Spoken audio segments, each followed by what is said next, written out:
السلام علیکم ویورز، آج میں آپ لوگوں کے لیے ایک عنوان لے کر آئی ہوں، مجھے بہت پسند ہے۔ یقیناً آپ لوگوں کو اچھا لگے گا۔ ویڈیو اچھی لگے تو لائک، شیئر اور سبسکرائب کریں۔ مجھے رات بہت پسند ہے۔ رات ایک کیفیت لگتی ہے۔ رات وہ لمحہ ہوتا ہے جب آپ بلا جھجک اپنے رب سے سارے راز کہہ سکتے ہو، خود سے خود کی ملاقات کر سکتے ہو، دن میں جو کہے دبائے ہوں وہ یاد کر کے پھر سے مسکرا سکتے ہو، جو کوئی بات دل پہ لگی ہو اسے یاد کر کے آنکھیں نم کر سکتے ہو، کھڑکی سے ٹیک لگا کے اس کے تصور کو محسوس کر سکتے ہو، خود کو ہوا کے ثبت کر کے مدہوش ہو سکتے ہو، دل میں کوئی بوجھ ہو تو سجدے یا ہاتھ اٹھا کے آنسوؤں کی صورت میں اس بوجھ کو ہلکا کر سکتے ہو۔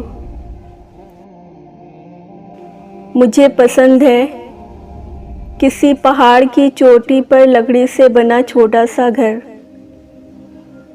چائے کا کپ ہاتھ میں تھامے، کھڑکی سے برستی بارش دیکھنا، بوڑھے دراز قامت سرسبز درخت، قدیم حویلیاں، افق پر زرد روشنی بکھیرتا سورج، ڈھلتی ویران شام، ویران جزیرے، خزاں کے موسم میں کسی انجان راہ پر بکھرے زرد پتے اور جان لیوا خاموشی۔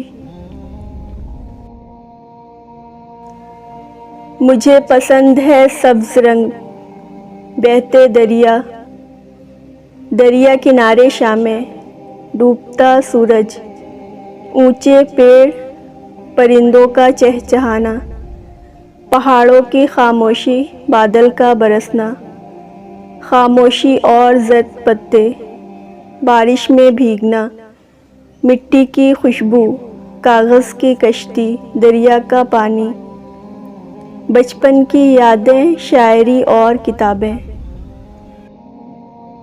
مجھے بہت پسند ہے سردی کی پہلی دستک، اداس سرسراتی ٹھنڈی ہوائیں، اداسی میں ڈوبی شامیں، پتوں کا گرنا، رات کی تاریکی میں بادلوں میں چھپا چاند، سورج کی آخری جھلک، برستی بارش اور شور مچاتی لہریں۔ مجھے پسند ہے۔ ایک سادہ سا قصہ ہوں، نہ شاطر نہ نخریلی، ایک سادہ سا قصہ ہوں، نہ شاطر نہ نخریلی، نہ ادائیں دل برانہ ہیں، میں ایک عام خوش مزاج لڑکی ہوں۔ ہاں، میں وہی لڑکی ہوں جو محبتوں کی اسیر ہے، جو رنگوں کو دوست رکھتی ہے، جو بچوں کے ساتھ بچہ بن جاتی ہے۔ ہاں، میں وہی لڑکی ہوں جس کو اپنے پاگل پن سے محبت ہے۔